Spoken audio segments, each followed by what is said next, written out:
Hipertensão arterial. É um tema muito frequente para nós no posto de saúde, tá? Principalmente para o médico ali generalista, né, que faz o controle do paciente com hipertensão. E o que é hipertensão? Qual que é a definição?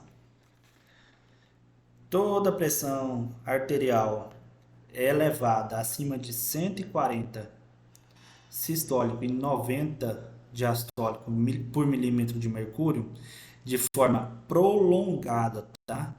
O paciente ele tem uma hipertensão. O que é essa forma prolongada? Não é só um dia ele apresentar essa pressão elevada e pronto. Não. É de forma prolongada e sustenida. Então, sustentada, né? Então, todos os dias o paciente tem essa pressão elevada e por isso a gente vai utilizar principalmente de uns exames complementares para diagnosticar. A gente não chega no dia, o paciente hoje apresenta 140 por 90, nós já diagnostica com hipertensão. Jamais. A gente precisa desse aumento acima de 140 por 90 de forma prolongada, então todos os dias, tá bom? Vamos lá. Antes da gente fazer um diagnóstico, a gente tem que saber como avaliar a pressão desse paciente. Como realiza? Eu creio que a gente aprende durante a faculdade, né, como realiza a aferição da pressão arterial do paciente, né? Então, paciente sentado, paciente com as pernas descruzadas, isso é muito importante, tá? Às vezes chega aquele senhorzinho lá, cruza as pernas e a gente vai aferir a pressão dele. Não é o correto. O braço do paciente tem que estar no nível do coração, a mão voltada para cima, para não ter nenhum obstáculo para a passagem do sangue para ser feito de forma correta. Iniciar com o método palpatório, tá? Palpar o pulso desse paciente e depois realizar o método auscultatório. Tá, isso aqui é o certo. O que que não devo fazer? Então, o paciente está conversando, você pede para ele esperar um pouquinho para depois vocês conversar depois dessa avaliação da pressão arterial. O paciente tomou café uma hora antes, você já não, até uma hora antes, você não realiza a aferição da pressão arterial. Bebeu, fumou, você não realiza. Paciente chegou de um local, andou por um certo tempo, você espera um pouquinho, então uns 5 minutinhos ali, calma, para depois você realizar a aferição dessa pressão, tá? E o braço que der maior, você vai utilizar como referência. Na primeira visita, você deve fazer assim a aferição dos dois braços, né? E ver qual que é o maior. Às vezes tem um desbalance entre um e o outro, né? Você tem que avaliar isso. E o braço que está com maior pressão, você vai utilizar como base, tá bom?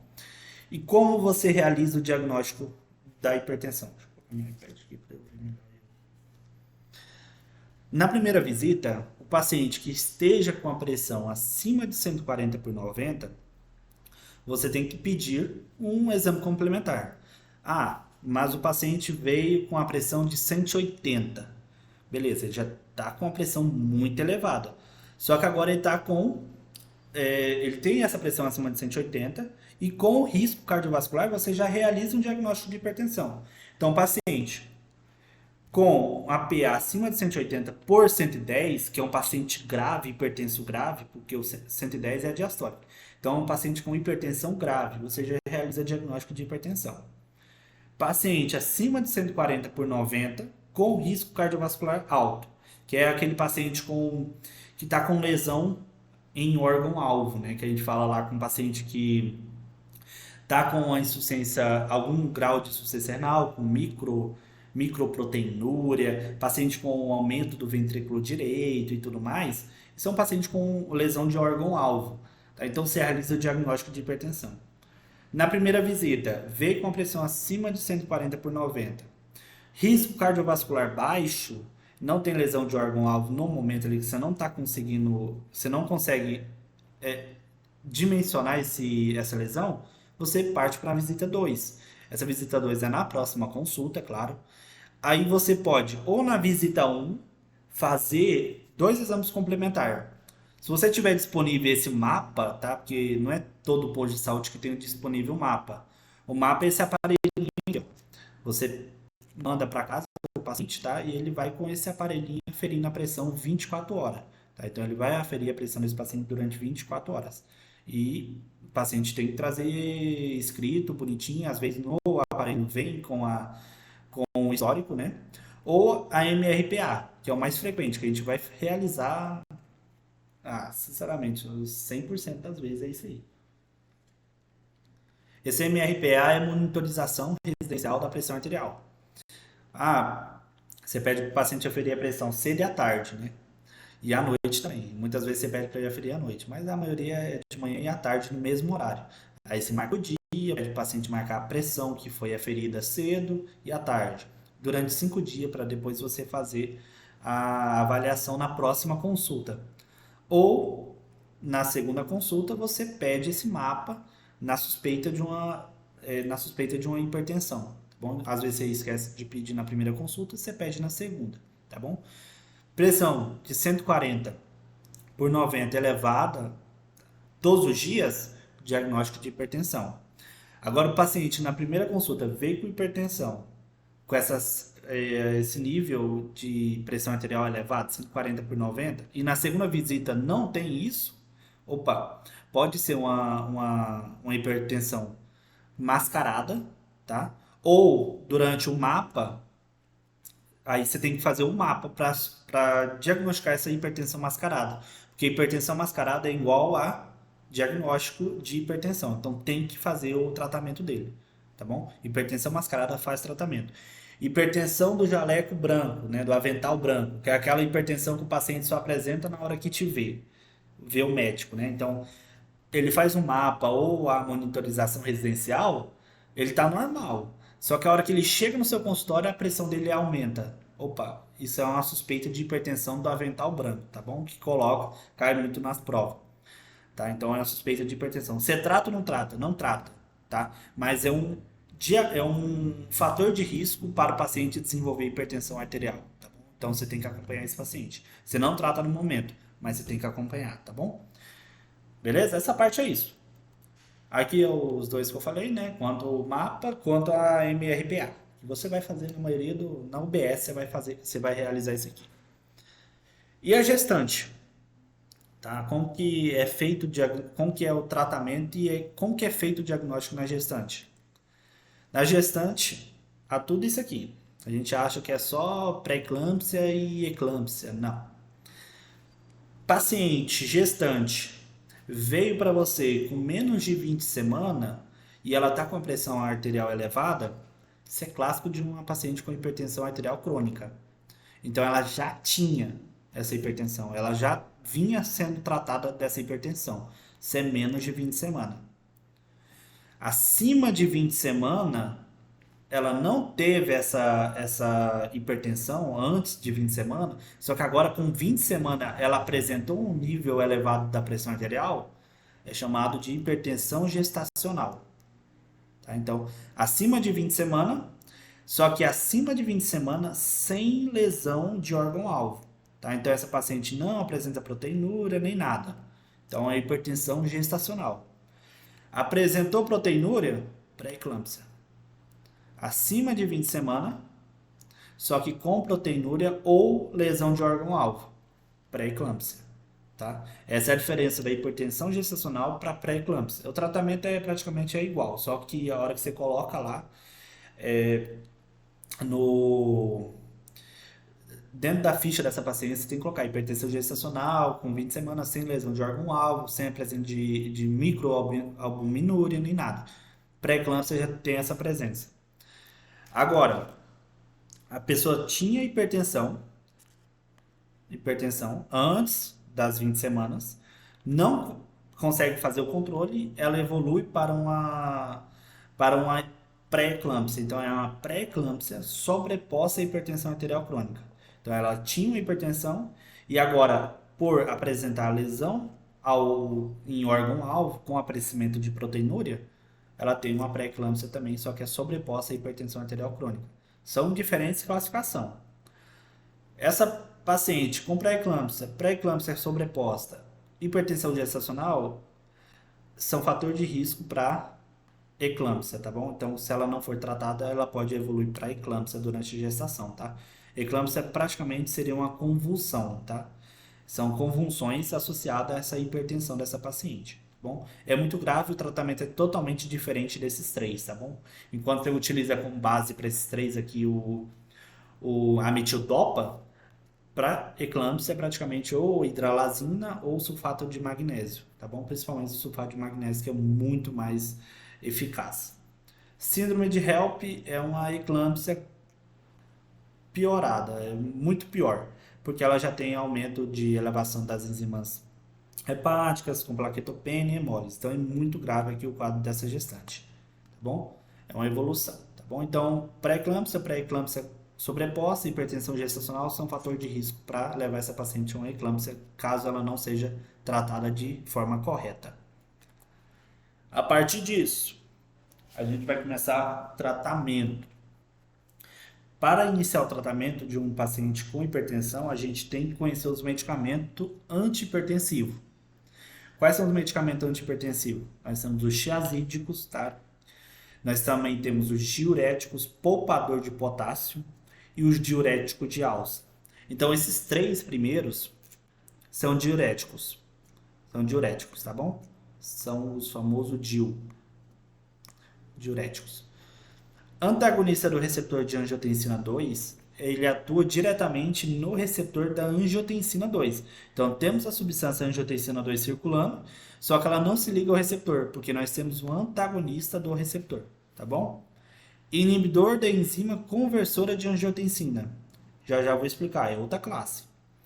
Os medicamentos vasodilatadores são os medicamentos que causam vasodilatação sistêmica. Eles atuam na vasodilatação. Bloqueador de canal de cálcio. Bloqueia o canal de cálcio, tá? Levando o quê? A vasodilatação, porque você tem uma relaxação do músculo. O músculo depende de cálcio para contrair. Se não tem cálcio, não tem contração. E os agentes simpático-líticos são o que a gente já viu, são os beta-bloqueadores, são os alfas simpáticos, tá? Os alfa-adrenérgicos, né, que seria lá o metildopa, a clonidina. E os beta, né, são o propanolol, atenolol, esmolol. São os simpaticolíticos, tá bom? Então, esses aqui são os medicamentos antihipertensivos, tá?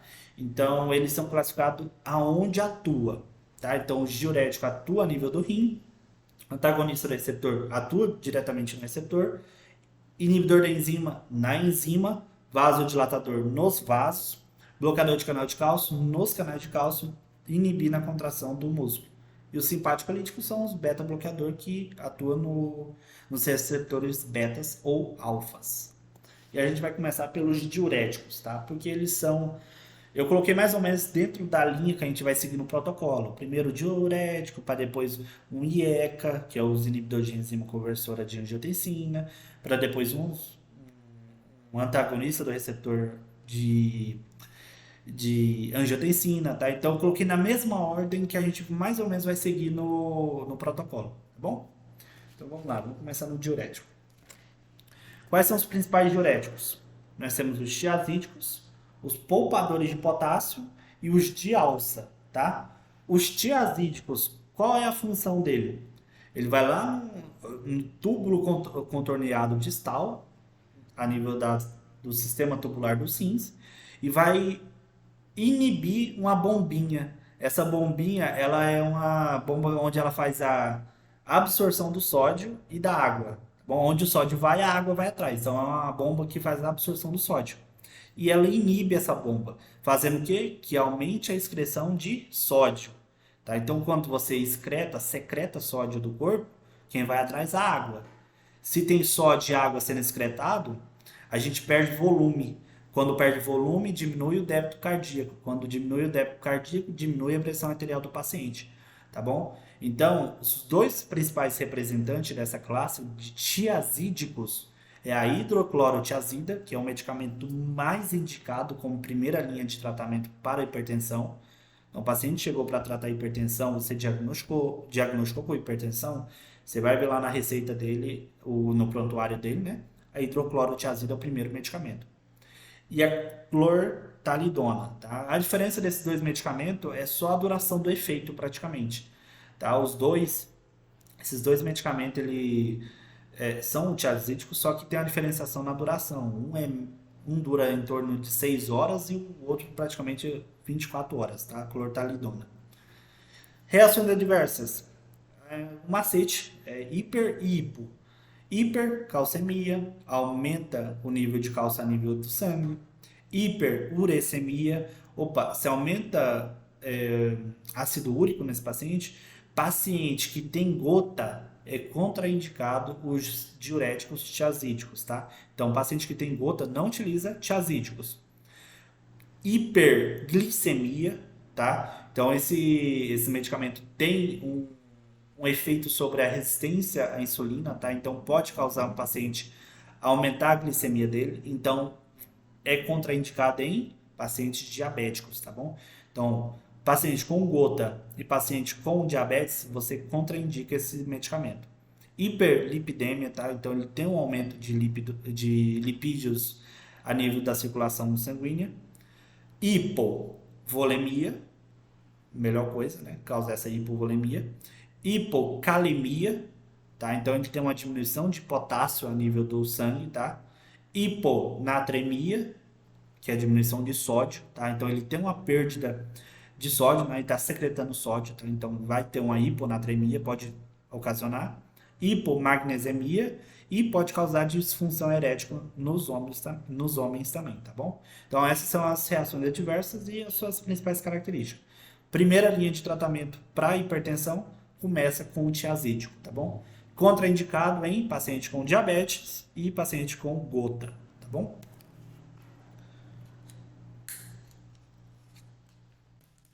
Diuréticos, poupador de potássio. Qual o nome? Poupa potássio. Nós temos uma bombinha, ela tem uma função muito específica, que é fazer o transporte de sódio e potássio. Ela secreta potássio e absorve o sódio. Onde o sódio vai, a água vai. Então aumenta a pressão arterial desse paciente, porque está reabsorvendo o sódio. Só que ela está excretando o potássio. Qual que é a função desse medicamento? Principalmente a espironolactona, que é a mais utilizada, a mais indicada. É inibir essa bomba. Quando ela bloqueia essa bomba, que é principalmente dada pela aldosterona, tá? A aldosterona tem um papel muito importante nessa bombinha, que é reabsorver o sódio, né? E excretar o potássio. Quando ela é inibida, a gente preserva o potássio, poupa o potássio e excreta o sódio. Onde o sódio vai, a água vai. Se a água vai, o sódio vai, o paciente tem uma diminuição de, de líquido, né, de volemia, diminui débito, diminui pressão arterial do paciente, tá bom? Então, o diurético poupador de potássio, ele preserva o potássio. Medicamento mais utilizado, espironolactona. Qual que é a principal indicação dessa espironolactona? Paciente com hipertensão arterial resistente. Aquele paciente que começou com tiazídico, não melhorou, não teve uma melhora nessa sintomatologia, a pressão desse paciente continua alta. Associou com IECA, que é o próximo medicamento que a gente vai ver, a próxima classe. Associou um IECA, não melhorou. Associou um BRA, um bloqueador de receptor angiotensina, não melhorou significativamente, tá? Às vezes a gente tem que associar ou um IECA ou um BRA. Muitas vezes a gente não pode associar os dois juntos. Associou um bloqueador de canal de cálcio, não melhorou esse paciente. Quarto medicamento na listinha desse paciente, no prontuário ali, na receita dele, é a espironolactona, que é aquele paciente com hipertensão resistente. Paciente não melhorou com espironolactona, aí já é outro medicamento, principalmente os vasodilatadores que a gente vai ver lá na frente, tá bom? Então ele é indicado principalmente para paciente com hipertensão arterial resistente. Hiperaldosteronismo primário, tá? Então, paciente que tem secreção de aldosterona demais no corpo, ele inibe a bomba, esse efeito da aldosterona. E paciente com edema, né? Que você precisa ele retirar esse excesso de fluido do corpo, tá bom? Essa é... Ela é usada também em tratamento de alopecias e de acne hormonal, sabia? Sim, porque essa espironolactona, ele tem um efeito na nível Hormônios androgênicos, dos né? hormônios Diminui. androgênicos. Por isso, as reações adversas dessa paciente, ginecomastia nos homens, paciente começa a crescer as mamas, disfunção erétil, tá? Porque você tem um bloqueio nos receptores androgênicos, diminuindo a interação da testo. A testosterona é o principal hormônio das características masculinas. Então, o paciente apresenta disfunção erétil, começa a apresentar aumento das mamas, tá? Por causa dessa interação da espironolactona com receptores androgênicos. Perfeito, velho. Gostei. Eu gosto assim. Então, vamos lá. Próxima classe, diurético de alça. Olha o nome, diurético de alça. A nível dos túbulos, onde fica as alças, né? É a alça de Henle. E ali na alça de Henle é o lugar, gente. É o lugar onde tem maior absorção, né? Reabsorção seria reabsorção tubular.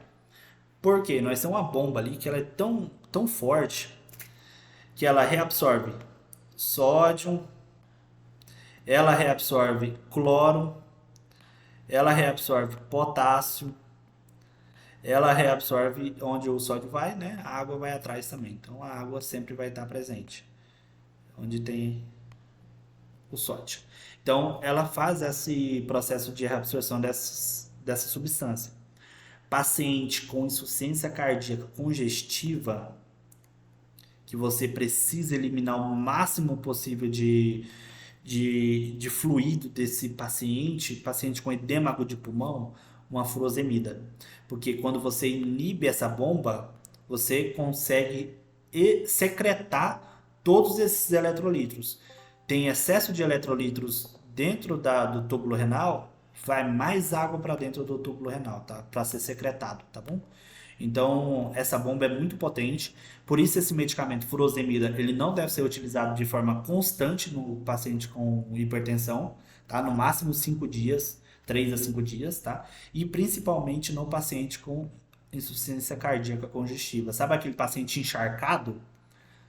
É furosemida. A gente conhece muito bem isso aí, paciente encharcado, furosemida. Paciente com edema agudo de pulmão, furosemida, tá? Paciente com ascites, furosemida, tá bom? Então, ele tem essa característica de inibir essa bomba, que é muito potente a nível da alça de Henle, tá? Eliminando todos os eletrolitos presentes ali e a água, tá? Ele atua também a nível de algumas bombas com cálcio e o magnésio, tá bom? Por isso ele tem seus efeitos colaterais, né, como hipopotassemia, hiponatremia, hipomagnesemia, tá? Tudo que ele secreta, ele pode apresentar essa diminuição em sangue, tá? E pode causar hipotensão, se você administrar ela de forma contínua no paciente, tá bom? Essa é a diurético de alça, esses aqui são os 3 diuréticos que a gente apresenta, tá? O primeiro, que é os tiazídicos, o segundo, o poupador de potássio, e agora o terceiro, que é o diurético de alça, que é a famosa furosemida. Primeiro medicamento que a gente utiliza para hipertensão é o tiazídico, tá bom? Então a hidroclorotiazida é o primeiro medicamento. Segunda classe de medicamento, deixa eu ver a hora aqui para não ficar tão tarde. Já passou um minutinho. Vou fazer os 2 só agora. Aí eu deixo o próximo para depois, para segunda-feira. Inibidor da enzima conversora de angiotensina. Ele inibe uma enzima, que é a da angiotensina, que converte a angiotensina 1 em angiotensina 2, tá bom? Ela fica presente lá no pulmão. Quais são os medicamentos? Os medicamentos é tudo terminado em prio, né? Captopril, que a gente conhece muito bem, muito forte, muito potente, tá? O efeito dele é em torno de 15 a 30 minutos, ele já faz seu efeito. E o enalapril são os mais utilizados, tá bom? Tem o lisinopril, tem o ramipril, tem outros também. Mas os 2 mais utilizados é o captopril e o enalapril. Diferença, esse aqui demora até 1 hora para fazer o efeito. Então, você pode passar para o paciente, exemplo, você está lá na sala de urgência e apresenta o paciente com urgência hipertensiva, o captopril, ele faz efeito em até 15 minutos. É rápido o efeito dele para realizar a sua função. O enalapril demora até 1 hora. Então, esse aqui você aplica no paciente, rapidinho ele já vai baixar a pressão. Esse aqui você aplica no paciente, você faz a administração no paciente e você pode mandar ele para casa que vai baixar a pressão, porque vai demorar até 1 hora para fazer o efeito dele. Bom, essa é a diferença. Onde eles atuam? Aqui nós temos todo o processo de aumento da pressão arterial e do sistema renina-angiotensina-aldosterona. Fisiologia cita muito, e isso aqui vocês vão levar para a vida praticamente. Vocês vão utilizar na clínica e tudo mais. Nossa, tanta coisa disso aqui que a gente utiliza. Então vamos lá. Onde fica. Vamos começar a partir daqui. Paciente com a pressão arterial baixa, entra o sistema renina-angiotensina-aldosterona em ação. Diminui o fluxo, diminui a taxa de filtrado glomerular. O que vai acontecer? Vai começar a reabsorção tubular, vai diminuir a concentração de cloreto de sódio nos túbulos renais e ao chegar no túbulo contorneado inicial, né, na parte inicial do distal, então túbulo contorneado distal na parte inicial, que ela está em íntimo contato com a mácula densa, que ali já é a mácula densa, é onde produz alguma substância. Tem algumas células ali especiais. Umas libera prostaglandina e outra apresenta as células justaglomerulares. Essas células secretam renina. Qual é a função da renina, Matheus? É converter essa substância, chamada angiotensinógeno, que vem lá do fígado, em angiotensina 1. Tá? Então a renina atua convertendo angiotensinógeno em angiotensina 1. Angiotensina 1, ela tem um efeito de vasoconstrição também. Bem pouco, muito pouquinho. Só que ela vai lá para o pulmão. Lá no pulmão, nós temos uma enzima chamada ECA, enzima conversora de angiotensina, que ela converte um 1 em 2. A angiotensina 2 tem um potente efeito vasoconstritor. Quando ela faz vasoconstrição, se aumenta o retorno venoso e, consequentemente, aumenta a PA. Como que atua um medicamento inibidor da enzima conversora de angiotensina? Inibe a ECA. Se você inibe a ECA, você não tem vasoconstrição, você diminui a pressão arterial desse paciente. E outro detalhe, se você não tem angiotensina 2, você não leva a vasoconstrição da arteríola eferente. A arteríola eferente é aquela que sai do rim. E a que entra é a arteríola aferente, tá? Então, quando você não tem essa vasoconstrição, você tem uma vasodilatação presente ainda. Com isso, vai aumentar a taxa de filtrado glomerular. Então, você tem o quê? Aumento dessa taxa de filtrado, você diminui a concentração de fluido no corpo. Opa, bacana. Porque você inibe a enzima que faz a vasoconstrição e aumenta a secreção de substância do corpo. Muito bom. E o BRA, que é outra classe de medicamento, que é o bloqueador. Cadê minha setinha aqui? Deixa eu ver se eu acho. Aqui. Bloqueador de receptor de angiotensina 2. Angiotensina 2, para fazer o seu efeito, precisa se ligar ao receptor. Então, o BRA, ele bloqueia a ligação com o receptor. E o IECA bloqueia a ECA.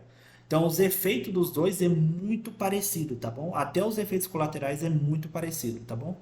Então, dentro do sistema renina-angiotensina-aldosterona, IECA e o BRA vai atuar nas suas respectivos locais. Um na enzima e outro no receptor. Por isso o nome, inibidor da enzima conversora de angiotensina. E o BRA, bloqueador de receptor de angiotensina 2, tá bom? Vamos lá para os medicamentos. Vou fazer só o IECA e o BRA e a segunda-feira a gente retorna. IECA, nós temos os dois principais, né? Captopril e enalapril. Receptor ECA. Uso terapêutico paciente hipertenso. Aquele paciente na urgência hipertensiva também você vai indicar.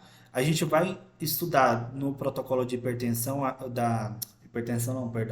de infarto agudo do miocárdio, o uso do captopril, tá bom? Que é muito importante.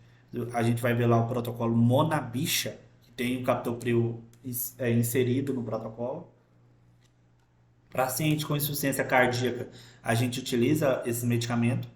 Paciente diabético, ele é indicado. Diferente do diurético, porque o diurético a gente não indica no paciente diabético, principalmente os tiazídicos, tá?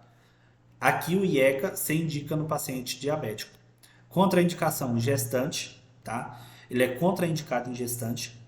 Diuréticos são indicados? São, exceto o furosemida, tá? Porque os IECAs são contraindicados? Eles têm um grande efeito teratogênico, tá bom? Então, eles são contraindicados, quanto os IECA, quanto os BRA também. Reações adversas, né? Hipotensão, tosse seca. A tosse seca é muito mais frequente nos medicamentos IECA, tá? No captopril e no enalapril, tá bom? Causa muita tosse seca. Por quê? Temos uma substância no corpo, bradicinina. A bradicinina, ela tem um efeito vasodilatador na nível do corpo. Só que a ECA, ela tem um efeito em degradar, tem um papel em degradar essa bradicinina. A ECA, inibidor da enzima conversora de angiotensina, que é o IECA, ele inibe a ECA. Quando você inibe, você acumula a bradicinina. A bradicinina irrita o centro da tosse, levando o paciente a apresentar uma tosse seca, aquela tosse seca persistente. O que deve fazer? Ou trocar para outra classe, tá? É o mais adequado. Procurar seu médico e falar para ele: olha, eu tô tendo tosse seca de forma persistente todos os dias, não tô aguentando mais tomar esse medicamento e apresentar essa tosse.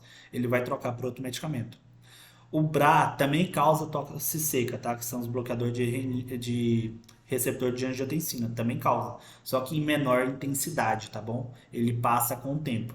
Só que o captopril e o enalapril tem grande capacidade de causar tosse seca. Você vai ver vários pacientes reclamando que depois que começou a tomar o captopril, apresentar tosse seca persistente, tá bom? Isso aí do captopril e enalapril. E a diferença do tempo, tá bom? O captopril ele tem um efeito muito mais rápido que o enalapril, como eu já tinha dito. Bloqueador de receptor AT1, né, da angiotensina 1 e da 2 também, tá? É o famoso BRA. Aquele medicamento chamado losartano, mais frequente utilizado, mais indicado, tá bom? Dos BRA. Então ele bloqueia o efeito da angiotensina 2, tá bom? Bloqueando o receptor. Losartano, o medicamento mais indicado, receptor BRA, como já coloquei aqui. Uso terapêutico, mesma coisa do paciente que pode utilizar um IECA, é do BRA, mesma coisa, hipertensão arterial. Dentro do protocolo do infarto agudo do miocárdio vai ter um losartano também, principalmente o paciente que vai ser indicado para casa. Paciente diabético pode utilizar, insuficiência cardíaca pode utilizar um losartano. Contraindicação, mesma coisa do paciente que utiliza IECA, ele é contraindicado para utilizar o losartano, os medicamentos da classe BRA. Tosse seca também causa hipotensão postural, hipercalemia, tá bom? Então, o IECA e o BRA é muito parecido, porque ele atua no mesmo sistema, tá bom? Só a diferença do local mesmo. E o uso terapêutico praticamente é o mesmo, a reação adversa praticamente são as mesmas, tá bom? Contraindicação igualzinho, tá bom? Os medicamentos só diferem. Os BRA, o principal é o losartano, e os IECA, o principal é o captopril e o enalapril. Beleza? Eu vou dar uma pausa por aqui, aí para não ficar muita coisa, senão já enche a cabeça demais. E segunda-feira a gente volta com isso aqui, tá bom? Com a continuação. Beleza. Continuação. Ei, Matheus,